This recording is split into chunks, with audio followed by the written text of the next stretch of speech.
My dear students, এখন আমরা Comilla board 2019 সালে যে ন্যারেশনটা এসেছিল সেটা নিয়ে ডিসকাস করব। তো ন্যারেশনকে সলভ করতে হলে সর্বপ্রথম তোমাদেরকে স্পিকার স্পিকার অ্যান্ড লিসনার এই দুইটা জিনিস নির্ণয় করে নিতে হবে, যে বক্তাকে এবং শ্রোতাকে মানে সাবজেক্ট এবং অবজেক্টকে নির্ণয় করে নিতে হবে, রাইট? তো এখানে কি বলছে যে why are you loitering here and there? Loitering শব্দের অর্থ হচ্ছে ছটফট করে ঘোরা। why are you loitering? তুমি কেন ছটফট করছো? here and there, now, এখানে সেখানে, এখন। are you in trouble? তুমি কি কোনো সমস্যায় আছো? said the school teacher, মানে স্কুলের শিক্ষক বলল। I am loitering, আমি ছটফট করছি, বিকজ, কারণ I have none to take care me. I have none, আমার কেউ নেই, to take care me, আমাকে যত্ন নেওয়ার কেউ নেই। said the boy, বালকটি বলল। the school teacher said, school শিক্ষক বলল, do you feel hungry? তুমি কি ক্ষুধার্ত? yes, হ্যাঁ, I am very hungry, আমি খুব ক্ষুধার্ত। now, এখন, said the boy, বালকটি বলল। সো আমরা বুঝে গেলাম যে একজন স্কুল টিচার আর একজন বালকের মধ্যে কথোপকথন হচ্ছে। স্কুল টিচার যখন বলবে তখন বালক শুনবে, আর বালক যখন বলবে তখন স্কুল টিচার শুনবে। সো ডাইরেক্ট স্পিচকে ইনডাইরেক্ট করতে হলে মূলত 4 জায়গায় পরিবর্তন করতে হয়, এটা তোমাদের মনে রাখতে হবে। প্রথম পরিবর্তনটা হয় রিপোর্টিং, ভার্বের জায়গাতে। দ্বিতীয় পরিবর্তন হচ্ছে ইনভার্টেড কমা এর জায়গাতে। তৃতীয় পরিবর্তন পার্সনের জায়গাতে। আর চতুর্থ পরিবর্তন হচ্ছে ভার্বের জায়গাতে বা মেইন ভার্বের জায়গাতে। সো মাই ডিয়ার স্টুডেন্টস, এই 4 জায়গাতে মূলত পরিবর্তনটা সংঘটিত হয়। তো চলো আমরা এটাকে অ্যান্সার করি, অ্যান্সার করলেই বুঝবে, ঠিক আছে? তো এখানে কি বলছে, why are you loitering here and there, now, are you in trouble, said the school teacher।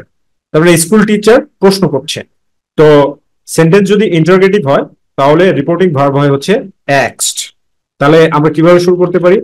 the school teacher asked the boy, ছেলেটিকে জিজ্ঞাসা করলো। এরপরে কি ইনভার্টেড কমা এর জায়গায় পরিবর্তন। তো ডব্লিউএস দিয়ে যদি শুরু হয় তাহলে ইনভার্টেড কমা তুলে দিয়ে ডব্লিউএস অপরিবর্তিত, তাহলে হোয়াই অপরিবর্তিত রাখলাম। এরপরে কি, এরপর হচ্ছে সেন্টেন্সটাকে অ্যাসার্টিভ করতে হবে। অ্যাসার্টিভ সেন্টেন্সের স্ট্রাকচার কি? প্রথম হচ্ছে সাবজেক্ট, তারপর হচ্ছে ভার্ব, আর তারপরে কি এক্সটেনশন, রাইট? তো এখানে দেখো সাবজেক্টটা কি, ইউটা হচ্ছে সাবজেক্ট। তো ইউ কি? সেকেন্ড পারসন থাকলে রিপোর্টিং ভার্বের অবজেক্ট, অর্থাৎ এখানে দ্য বয় অনুযায়ী পরিবর্তন হবে। দ্য বয়টা কি? দ্য বয়টা হচ্ছে third person singular number masculine gender. আর third person singular number masculine জেন্ডারের পার্সোনাল প্রোনাউন কি? সাবজেক্টিভ ফর্ম হচ্ছে he, objective form him, positive form হচ্ছে হিজ। তাহলে এখানে ইউটা কি হয়ে যাবে? বয় অনুযায়ী সাবজেক্টিভ ফর্ম হি হয়ে যাবে, ঠিক আছে? এত সুন্দরভাবে ভেঙে বুঝিয়ে দেওয়ার পরে যদি তুমি না বুঝো তাহলে কারো কিছু করার নাই, ঠিক আছে? কনসেন্ট্রেশন ঠিক থাকতে হবে। আর আমি জানি যে অনেকে আফসোস করবে আমার এই লেকচার গুলো দেখার পরে, কারণ সময় মতো তো দেখবে না, দেখবে পরীক্ষার আগে, ঠিক আছে? তো এরপরে দেখো কি হয়ে যাবে, তাহলে এখানে সাবজেক্টের জায়গায় হি হয়ে যাবে, রাইট? তো সাবজেক্টের জায়গায় আমরা হি দিয়ে দিলাম। এরপরে এখানে কি ভার্ব কি আর আছে, তাহলে অ্যামিজার থাকলে ওয়াজ ওয়ার্ড, তাহলে এখানে ওয়াজ হবে। আর এরপরে হিয়ার এন্ড দেয়ার, নাও, এইটার কোনো পরিবর্তন হবে না, শুধু নাওটা দেন হয়ে যাবে। নাওটা কি হয়ে যাবে? দেন হয়ে যাবে। ওকে, আমরা দেন লিখে দিলাম, ফাইন। এরপরে কি বলছে? আর ইউ ইন ট্রাবল, মানে তুমি কি সমস্যায় আছো?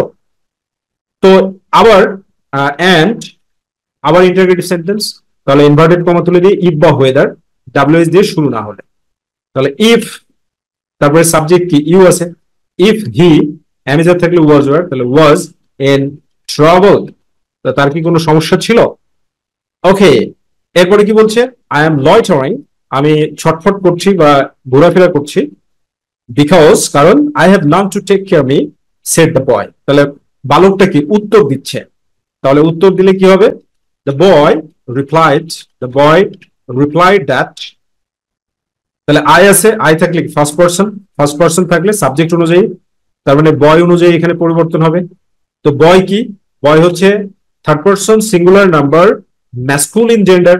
তো ম্যাসকুলিন জেন্ডারের সাবজেক্টিভ ফর্ম কি? হি। এই জন্য আইটা কি হয়ে গেল হি, অ্যামিজার থাকলে ওয়াজ ওয়ার্ড, তাহলে was loitering, loitering because, because he, have থাকলে had, had none to take care, me থাকলে হিম। কিভাবে?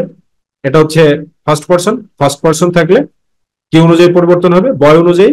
আর মি, আর তাহলে এই বয়ের কি অবজেক্টিভ ফর্ম হচ্ছে মি, রাইট?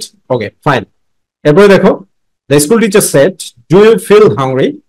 তার মানে স্কুল টিচার এবার আবার প্রশ্ন করছে, ঠিক আছে? তো স্কুল টিচার আবারও প্রশ্ন করছে, মানে দুইটা প্রশ্ন আছে। তাহলে আমরা এভাবে বলতে পারি the school, school teacher, school teacher again, again asked, asked, তাহলে ইফ, তাহলে ডু আছে, ইউ হচ্ছে সাবজেক্ট, তাহলে ইউটা কি হয়ে যাবে? বয় অনুযায়ী হিউ হয়ে যাবে। ফিল আছে, তার মানে পাস্ট ফর্ম করতে হবে, felt hungry, right?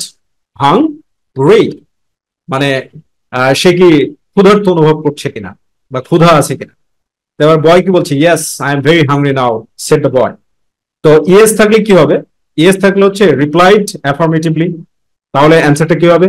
The boy, the boy replied affirmatively that he was very hungry. So my dear students, পৃথিবীতে কোনো কিছুই কঠিন না, আবার কোনো কিছুই সহজ না। প্রয়োজন হচ্ছে practice and concentration. If you have concentration and practice regularly, you will be very, very competent.